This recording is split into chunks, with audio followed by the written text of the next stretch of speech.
Elsewhere, CORD-allied members are currently holding a parliamentary group meeting at the Orange House. Now, this strategy meeting is led by CORD principals Raila Odinga, Kalonzo, Musyoka and Moses Wetangula. The meeting is set to discuss the state of security in the country as well as the relations between Kenya and the ICC in light of the recent decision by the United Nations Security Council to reject deferral of the Kenyan cases at the ICC. Our reporter Patrick Amimo is on ground and now joins us by way of phone with the very latest. Good afternoon, Patrick. Good afternoon, Bonisunya. ICC is meant to feature prominently in the agenda in this particular meeting.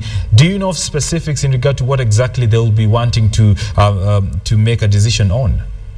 Indeed, as the CORD-allied MPs are having their parliamentary group meeting, the three issues they put on their agenda is a report on the by-elections, the expected 3 by-elections next month.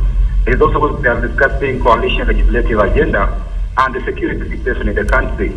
But definitely, given that the mood in the country is to do with the ICC, when the UN Security Council decided to the bid by Kenya to have the cases deferred flopped, I think that it's also going to be part of the agenda here for these CORD MPs. Given that the Jubilee government has already sent a delegation to the state parties to the Rome Statute to argue its case to have the trial against President Uhuru Kenyatta and Deputy William Ruto at least deferred for one week, because according to the US, UK, France, who abstained from voting, they did indicate that that would be the right forum for Kenya to push its deferral case.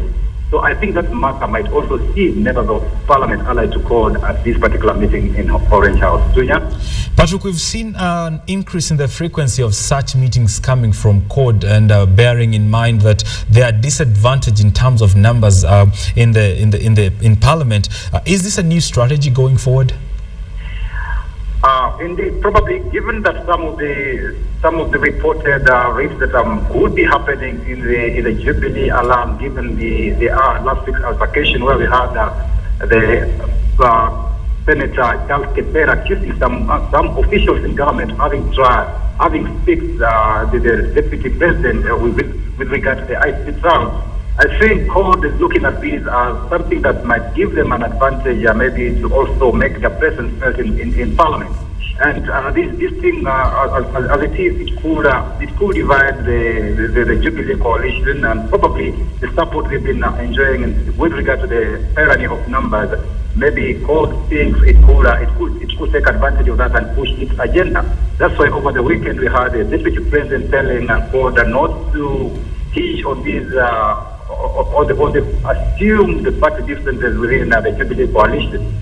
But significantly is the issue of security, where members are very concerned, and we heard the former Prime Minister talk about it at his public rally in Kipera yesterday, where he accused some members of the discipline forces of being rogue and engaging in robbery instead of providing security to members of to the public.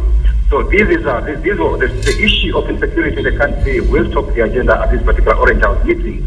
And of course, there is, when it comes to the legislative agenda, we know there is a motion that has been pressed by the Adam Kainan seeking to censure the Cabinet Secretary for Land, Terry Tingilu. And you see the lead of majority, Aden Duale, is opposed to this particular censure motion.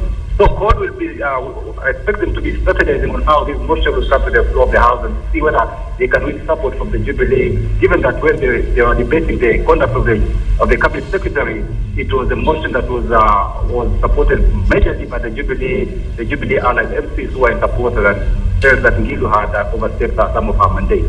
So, yeah.